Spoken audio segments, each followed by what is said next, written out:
Welcome back, mystery lovers. Today's case is going to keep you on the edge of your seat. The case of Matthew Eappen.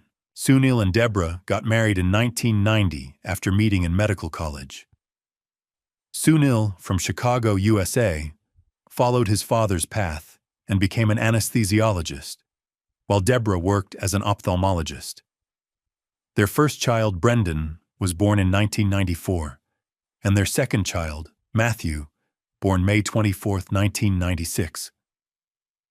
They are young parents working in the medical field. They faced significant challenges balancing their careers and family life. Both came from respected families with successful backgrounds in education and medicine, motivating them to achieve similar success. They lived in a prestigious area of Boston, Massachusetts, in a lovely home, and were financially comfortable enough to hire a nanny. The nanny became like a family member, handling both childcare and household duties, and lived on their property. Deborah soon returned to work part-time, having completed advanced training courses during her pregnancy.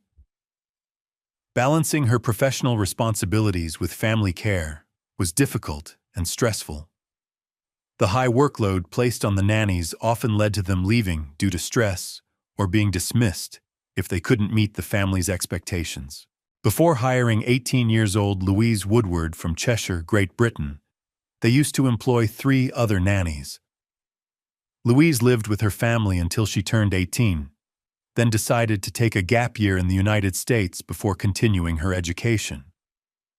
Although she didn't have formal training, she loved children and got along well with them. She registered as a nanny and housekeeper with a recruiting agency, which helped her move to Boston and find a job.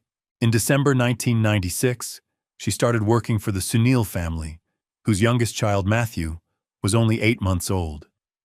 She had no prior experience with infants, including changing diapers, and had only 3 days of training before she began her job. Louise was given the responsibility of caring for Matthew and 2-year-old, Brendan, and assisting with household chores. She quickly found the workload overwhelming due to the family's busy daily routine. All this workload went against Louise's plans, as she had come to the USA seeking adventure and enjoyment, not to work without any days off.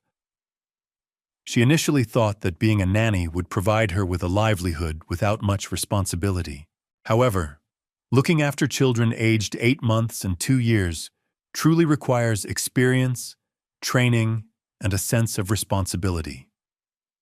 It is challenging to expect an 18-year-old to have such expertise without proper training. Despite this, Sunil and Deborah, who were desperate for help, accepted Louise since they needed a nanny housekeeper. Furthermore, her services were affordable. However, Louise's behavior did not meet the family's high standards, so they gave her a list of rules to follow. As a young nanny, she had little choice because previous failures with other families had put her at risk of being dismissed by the agency. She needed to keep her job to maintain her income. It was challenging for her to suppress her youthful, free spirit, as she preferred to walk, chat with friends, and attend parties rather than focus on work. Occasionally, she would wander around Boston and indulge in her dreams. However, she started refusing work more often, frequently asking for time off, and spending a lot of time on herself. She began taking daily walks, returning late in the evening, regularly attending parties, and struggling to wake up in the morning, often sleeping until nearly lunchtime. This behavior disappointed the Eappens, as she would spend hours chatting with her family in the UK, neglecting her responsibilities with the children. One day, Deborah came home from work earlier than usual and found the children sleeping at home alone without any supervision. Later, the nanny Louise returned from a party. There were suspicions that similar incidents had occurred before. Naturally, Sunil and Deborah felt worried about their children, and they were not happy with her. They spoke to her and imposed a curfew, but it didn't solve the problem. They were very unhappy with her behavior and felt they weren't getting their money's worth for services. Although they still wanted to trust her, They saw her as lazy and irresponsible. So the relationship with she began to significantly deteriorate a few days before the unfortunate incident. She openly told Sunil that she didn't enjoy being a nanny and didn't want children because it was difficult. Yet she pleaded not to be fired because she desperately needed the job. Sunil made more rules to discipline her, to get the nanny at the level they desired. On February 3, 1997, Deborah informed Louise that she could leave if anything was not to her liking. However, Louise, the nanny, resisted the idea, insisting there was no need to rush and that she was willing to accept and adhere to their new, stricter conditions. They agreed, but mentioned they needed to change the children's sleep schedule by limiting sleep after 3 p.m. to prevent disrupting their nighttime rest. This change was not aimed at Louise personally, but was necessary to reorganize the children's daily routine. Shortly after this, a terrible tragedy occurred. The tragedy happened just 10 weeks after Louise began her job. On February 4, 1997, Louise woke the children up in the morning after the parents left for work. She mentioned that Matthew was unusually fussy and cried a lot from the start of the day. Louise bathed him and then put him back to bed to calm him down. At 3:15 p.m., she went to wake him up from his nap and noticed he was breathing weakly and irregularly. She took him to the living room to perform CPR, but he remained unconscious. Initially, she couldn't reach Sunil and Deborah and only called 911 at 3:45 p.m. to report that Matthew, the 8-month-old, was not breathing. Louise informed the coordinator that the baby might have choked on vomit because his face was turning blue. Emergency services arrived quickly. The child was alive, but in critical condition. The doctors rushed him to the children's hospital, where they found that Matthew had much more severe injuries than initially reported.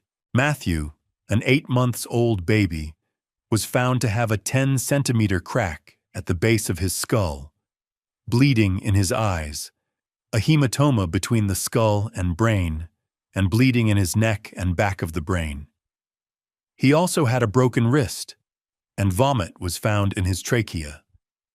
He was urgently taken to the operating room for brain surgery and connected him to a life support machine because he was in a coma. Experienced doctors suggested that these injuries were caused by being violently shaken and hit on the head. In pediatrics, this is known as shaken baby syndrome. Babies are born with disproportionately large heads and weak neck muscles, making them vulnerable to injury when shaken. The unfixed head will dangle when shaken, causing damage to brain cell membranes and brain injury. When a baby is shaken, the brain moves back and forth inside the skull, leading to swelling and bleeding. Adults often shake babies out of frustration when they cry, not realizing it won't calm them down, but will make them cry more. Continued shaking can cause severe injuries or even be fatal. Most cases occur in children up to 2 years old, but even a 4-year-old can suffer greatly from such shaking. Around 4 p.m., Deborah, Matthew's mother, noticed she had missed a call from Louise at 3:15 p.m. and also saw an urgent text message from she. Concerned, she left her patient at the hospital and called she, who explained the situation. Deborah was furious. She asked for leave from work and rushed to the hospital where Matthew was admitted. On the way, she prayed that her son would be okay. Upon arrival, she informed the doctors of her medical expertise, as she was an ophthalmologist, and asked to examine her baby. She quickly discovered severe Matthew's eye hemorrhaging. Meanwhile, the doctors alerted the police about the baby's serious injuries, prompting law enforcement to visit the Eappen family home to question the nanny, Louise. Louise was at home, looking upset and concerned, with Brendan. She explained that Matthew had been irritable and difficult since the morning, and despite her efforts to calm him, nothing worked. By the end of the conversation, she confessed to possibly being a bit harsh with him. Overwhelmed by his continuous crying and screaming, she shook him to try to soothe him, but it was ineffective. In frustration, she threw him onto a pile of towels on the bed. While taking him to the bathroom, she accidentally dropped him, which caused him to hit his head on the floor. Her account was alarming, given the severity of Matthew's injuries. The following day, the police arrested Louise on charges of assaulting a child. Matthew's condition was not improving, and doctors were sure he had no hope of recovery. The brain injury was so severe that, even if he survived, he would be paralyzed for life. Sunil and Deborah, who were also medically educated, understood this. On February 9, 1997, they made the difficult decision to disconnect Matthew from life support, worsening Louise's situation as she was accused of murder. She was denied bail before the trial, but continued to insist on her innocence, maintaining it was a tragic accident. Before the trial on May 7, 1997, Louise agreed to take a polygraph test. During the test, she was asked if she had caused physical harm to Matthew on that day. She denied causing any injury, and a lie detector expert concluded her answers were truthful, with 95% confidence. Another expert, hired by her lawyers, also confirmed that she answered all questions truthfully. On October 7, 1997, a trial began in Cambridge, Massachusetts, involving many medical experts, including neurosurgeons, pediatricians, ophthalmologists, and pathologists, all of whom were familiar with similar crimes. In the courtroom, there was extensive discussion about Matthew's injuries and Louise's behavior. Most experts believed that his injuries were caused by abuse and violence. Many doubted Louise's statement that she had accidentally hit the boy's head, noting that the injuries showed signs of blunt force trauma. The child had probably been severely and brutally beaten, and the injuries appeared fresh. An expert for the prosecution initially compared Matthew's injury to those from a fall from the second floor, but this statement was later withdrawn. The defense argued that Matthew's head and wrist injuries occurred weeks prior to the incident, before the nanny was in their home. The lawyer suggested that the child's parents, Sunil and Deborah, could have been involved in neglect or abuse. In court, Louise stated that she had not noticed any injuries to Matthew's head or arm. She explained that her interaction with the child was mild, but it caused the reopening of an old injury, leading to bleeding. She mentioned that the day before the tragic incident, the child fell near the stairs and hurt himself, which might have aggravated the injury. Louise clarified that her use of British English was misunderstood.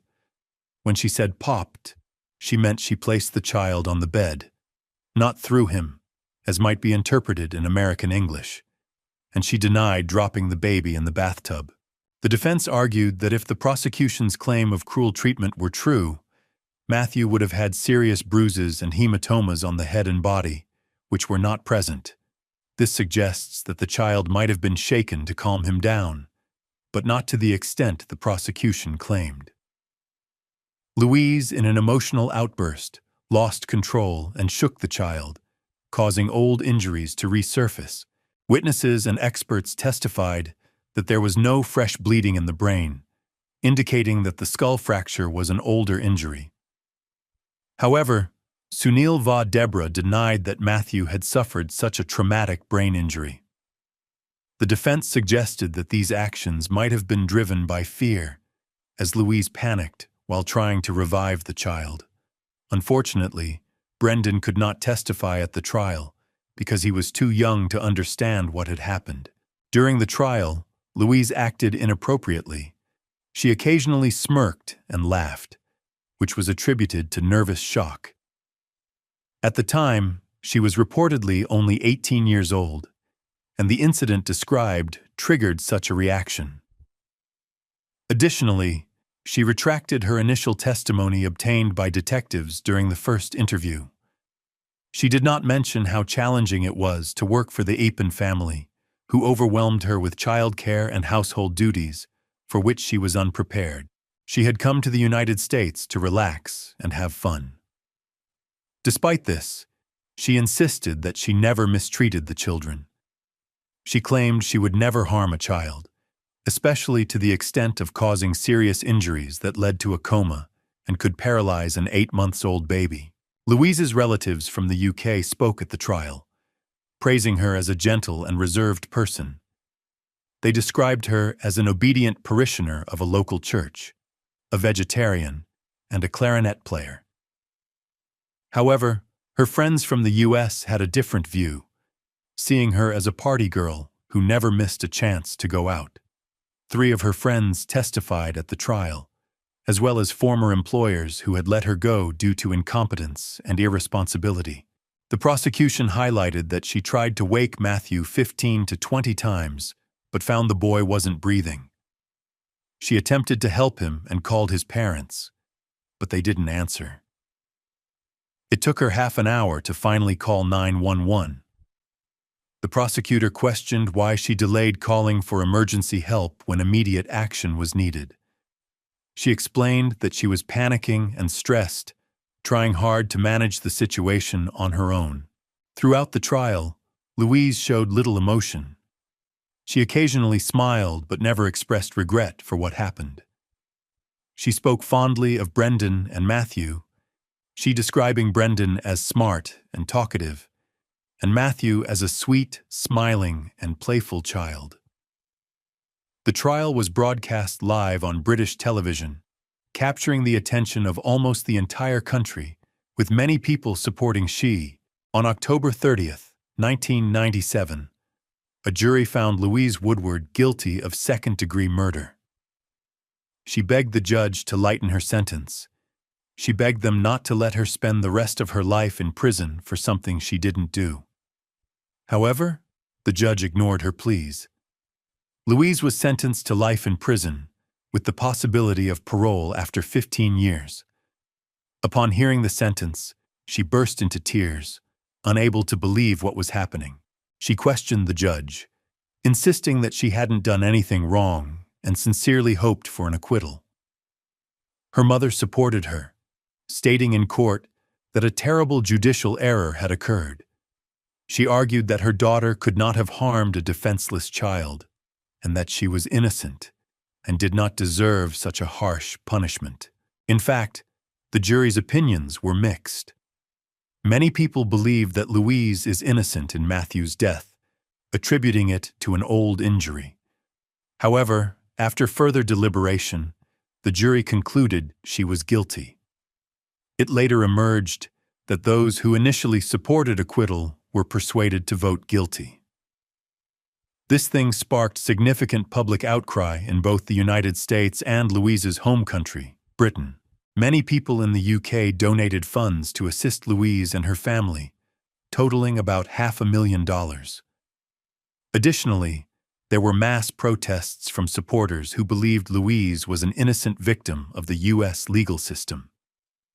This public pressure led to the conviction being overturned by the judge 10 days later.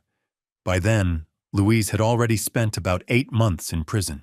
After reviewing the case materials, the new judge concluded that Louise's actions were due to her inexperience and immaturity, not malicious intent, and that murder was not her purpose. Louise was sentenced to the time she had already spent in prison awaiting trial, which was 289 days, allowing her to be immediately released. Her supporters celebrated her release like a holiday. Meanwhile, the death of Matthew, the 8-month-old child, was largely overlooked. Even if his death wasn't her fault, his parents sought justice for their child, and the prosecutor was determined to see Louise imprisoned for a longer period. He noted that he had recently been involved in a trial where a father was accused of killing a child in a similar case, and that father remained in prison. He questioned why Louise, a nanny, was released, viewing it as unfair and contradictory given the prevalence of similar cases in U.S. judicial practice. Louise was released from prison after serving less time than it took. She returned to her hometown in the UK in 1998 and enrolled in the Faculty of Law at London South Bank University. She explained that her interest in law developed during the trial, as she engaged deeply with legal matters to better understand the proceedings. Thus, choosing law as a profession felt natural and obvious to her. While pursuing her studies, Louise decided to fulfill another dream: learning to dance. She took salsa lessons and later opened her own dance school, becoming a dance instructor. Her classes included children, often accompanied by their mothers, who were comfortable with her past and aware of the accusations against her. In 2002, Louise graduated with honors from university and began working as a lawyer. However, a year later, she left her law firm to return to her dance studio. She then married businessman Anthony Elkes, who worked in cargo transportation, and they had a daughter. By 2014, Louise had authored several books and participated in numerous interviews about past incident. In all interviews, she has insisted that she was wrongly accused of Matthew's death. She insisted she had no intention to harm and believed her arrest was unjust. She remarked that the U.S. judicial system often demands accountability, suggesting that if the parents weren't blamed, the suspicion fell on her. Still, she expressed relief and gratitude that the judicial system ultimately resolved the case, leading to her release. Louise, now 45 years old, continues to live a normal life without feeling guilty about the past, and many people support her in this. In one of her interviews, she stated that she have the right to enjoy her life. Meanwhile, the parents of Matthew, Deborah, and Sunil faced public outrage. People criticized them for prioritizing their careers over spending time with their children, questioning why they hired an inexperienced young nanny who was not equipped to care for small children. Despite knowing this, they were attracted because the cost of hiring her would be very low and burdened her with excessive responsibilities. The 18-year-old nanny, Louise, received only 3 days of training before being overwhelmed with numerous restrictions and rules.